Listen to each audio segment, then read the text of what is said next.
Hello everyone, welcome back. Today we're going to make another transition like you see on the screen right now.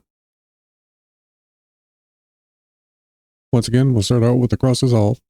There will be a free preset in the description below. Right click on it, convert to fusion cross dissolve. Then you'll have a fusion icon up here. Click it, it'll take you to fusion.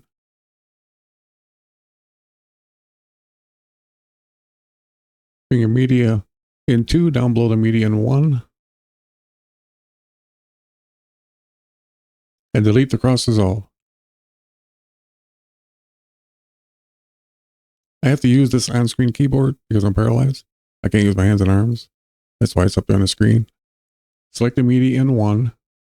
Get a Mac control. Then a rectangle. When you plug the rectangle into the Mac control, you want to right click on the output of the rectangle, take it down to the Mac control and put it in a garbage mat. And then select the rectangle, take the height all the way up, and take the center X to 0.25.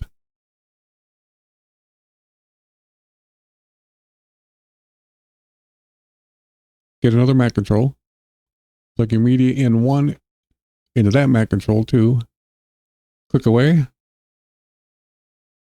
hold the Alt key down, we're going to put a pipe router on it, then just click on the line, and connect it like that. Get another rectangle, same thing, right click on the output of the rectangle, take it to the Mac control and put it in the garbage mat. And select the rectangle, take the height all the way up, and the center X to 0.75. And select invert, go back to the first rectangle, and select invert on that one as well. Merge them together,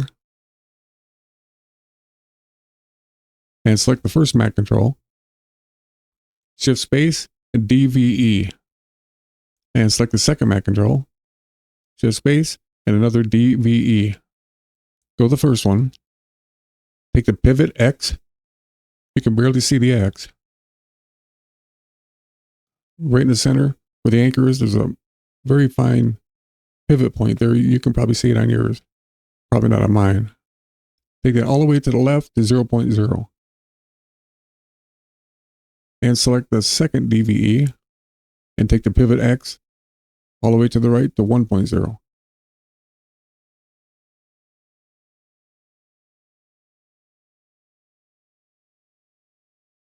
Now we have doors. Go back to the first DVE, right click on the Y, modify width, anim curves. Then go to the modifier, change the time scale to 0.5.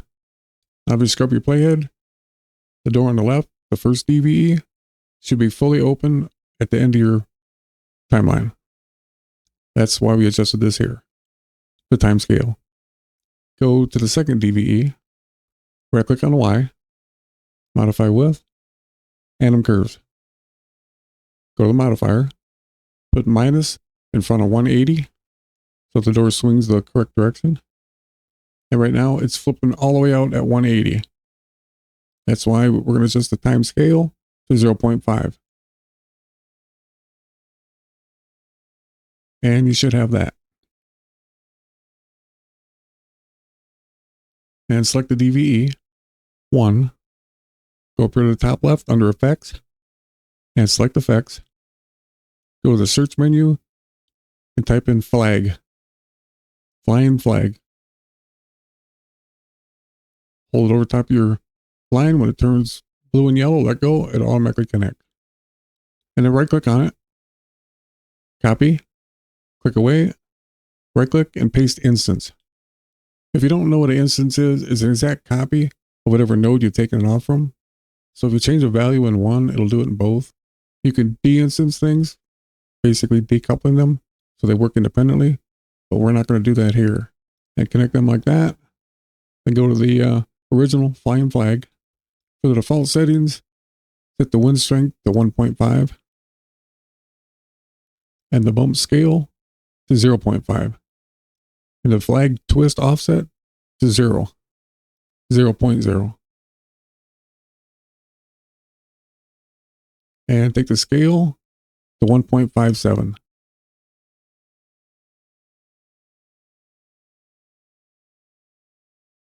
We're going to make a couple controls. On the wind strength, right click on it, go to edit controls. You can leave it the same name, select user. On the default, put in 1.5 because that is our default setting. On range, go 0 to 3. And select slider control. When I hit OK, you're going to see a user tab show up in the right. Now we have a user tab. Low as we can go is to 0. High as we can go is to 3. Set that back on the default settings. And then select bump scale. Right click. Edit controls. Leave the name. Again, select user. Change the default to 0.5. And the range 0.5 to 0.8, which is the default. Make sure you have slider control selected and hit OK. Now when you go back to the user tab, you'll see both controls.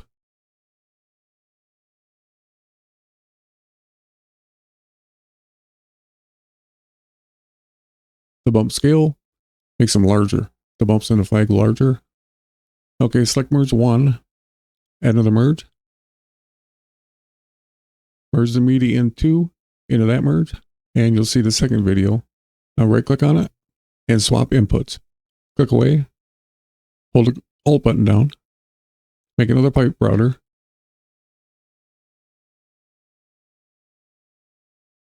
That's more just for looks to make this all look pretty instead of all sloppy.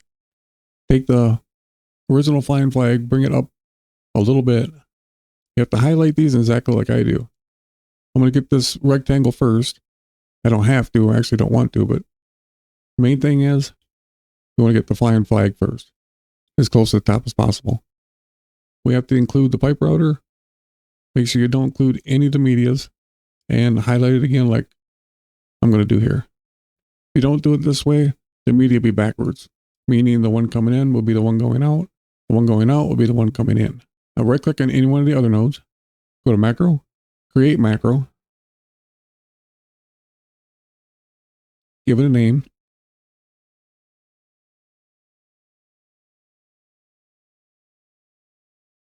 And follow along.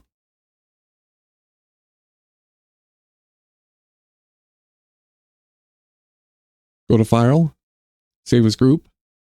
It takes you to Macros. Go to Fusion instead. Templates. Edit. Transitions. Here is where you're going to make your folder to put your preset in. Once again, don't name it exactly the same or Resolve won't recognize it.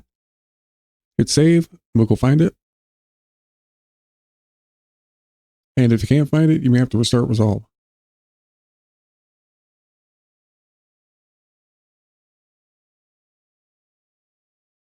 There it is. And if you click on it and you don't see your controls and you're looking at this, just double click this. And you have your wind strength and your bump scale right here.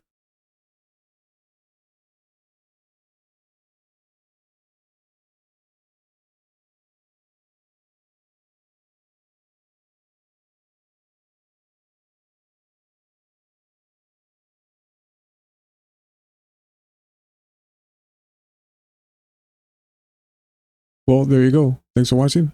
We'll see you on the next one.